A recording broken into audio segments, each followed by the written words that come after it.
Hola a tots, benvinguts aquí a Javi Mates. Seguim aquest segon vídeo sobre potències. Ui, no m'he posat aquí.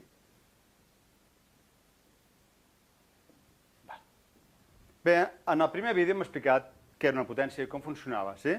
I hem vist que si teníem 2 elevats a 3, això era tan fàcil com apuntar i multiplicar el 2 tantes vegades com indiqui l'exponent, sí?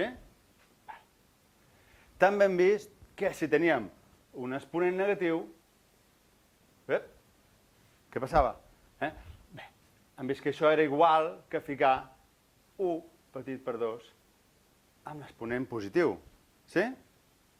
Per tant, això és igual a 1 partit per 2 per 2 per 2, sí? Per tant, això és igual a 1/8. Fins aquí bé. Però què passa quan l'exponent és 0?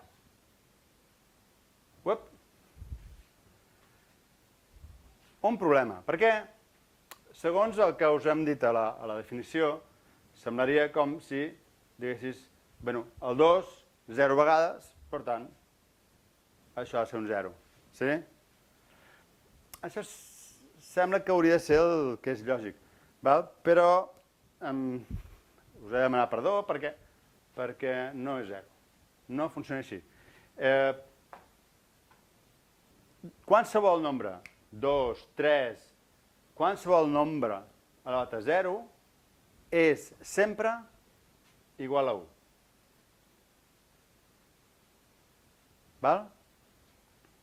Això ja sé que trenca amb la definició que us he donat de potència, però heu d'acceptar-ho així perquè s'ha acordat així. No per caprici, té una lògica i ara ho explicaré. Però sí que us ho volia remarcar perquè sembla com una contradicció, no? Un nombre elevat a 0 igual a 1? Per què? No sembla lògic, no? 0 vegades 2 igual a 1. Ui, i un altre, 3 elevat a 0, també és 1. Això sembla al·lucinant. Bé, anem a veure per què ens passa això, sí? Vinga. Si recordeu, quan vam veure la divisió de potències, vam fer, per exemple, 2 elevat a 3 dividit per 2 elevat a 2, vam quedar que es restaven els exponents, sí? Vam dir que això, que podíem escriure-ho així si volíem, 2 elevat a 3 per 2 a la menys 2, llavors, mateixa base, suma d'exponents, 3 menys 2, 1 igual a 2, sí? Doncs fixeu-vos, si en lloc de tenir 2 elevat a 3 i 2 elevat a 2 tinc 2 elevat a 3 i 2 elevat a 3, què passarà? Passarà que això serà igual a 2, 3, menys 3, no? Una fracció, divisió de potències, resta d'exponents, sí? I això què és? Això és 2 elevat a 0. I què passa? Que qualsevol cosa dividida per ella mateixa, això sempre és 1.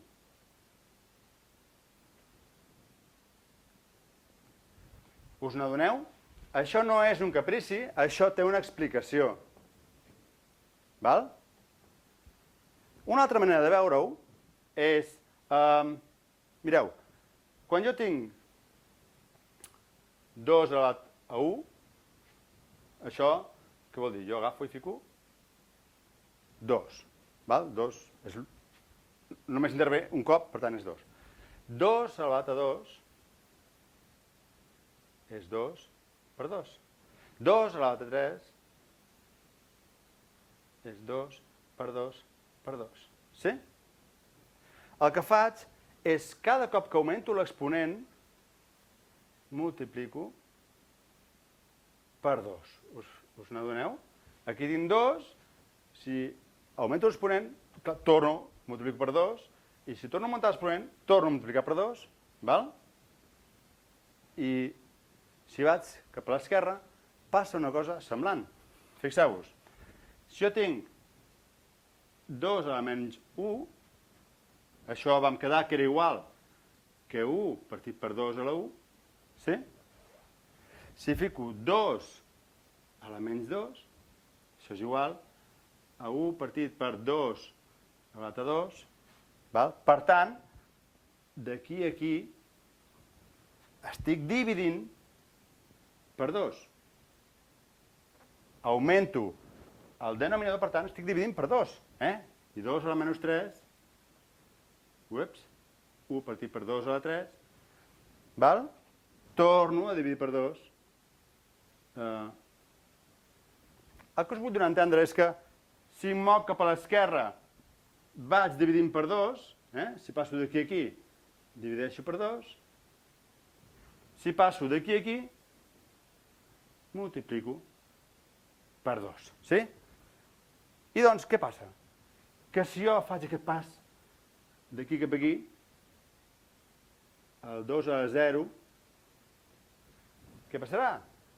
Que aquest 2, com que vinc cap aquí, l'he de dividir per 2. I què tinc, doncs? Que 2 dividit entre 2 és igual a 1. Val? Per tant, també és una forma de veure-ho que té la seva lògica, no? I a partir d'aquí segueixo, no? 2 a la 0. Si faig 2 a la menys 1, divideixo per 2 i tinc 1 partit per 2. Us n'adoneu? Val? Per tant, jo crec que la forma més fàcil de veure-ho és aquesta, que utilitzo la divisió de potències amb el mateix exponent, i es veu molt clar, però aquesta forma també és molt vàlida. Com faig, què passa quan augmento o quan redueixo els exponents. Aquí està molt clar que multiplico per 2, quan vaig cap a l'esquerra divideixo per 2, i quan arribo al 2 a la 0, què passa? Si divideixo per 2, doncs em trobo que aquí només hi puc posar 1. Sí? Bé, espero que s'hagi entès. De moment ja sabem, no? Si tenim exponents negatius, això és igual a 1 partit per 2 exponent positiu. Bé. Si tenim exponent 0, sigui quin sigui el nombre, això sempre serà 1. Important, I l'última cosa que em quedava és que si tinc 0 elevat a qualsevol nombre, per exemple 3, això sempre serà 0. Sí? Només ens queda, i això sí que us ho tinc que dir, un cas que ara per ara no us ho trobareu, però més endavant, quan fem límits, sí, i és què passa quan tinc 0 elevat a 0.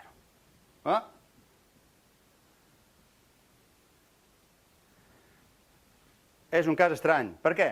Perquè si segueixo aquesta regla hauria de ser igual a 1, però si segueixo aquesta d'aquí hauria de ser igual a 0. Val? Bé, això ho he posat en vermell perquè això ara mateix no té solució en el món de les potències. Això té solució quan ho tractem com a funcions, quan ho tractem com a límits, límits de funcions, i veureu que pot prendre diferents valors. Però ara ho deixo a part, sí que us ho volia comentar, que si teniu 0 elevat a 0 no us sortirà, però hauríeu de dir, hauríeu de contestar que és indeterminat.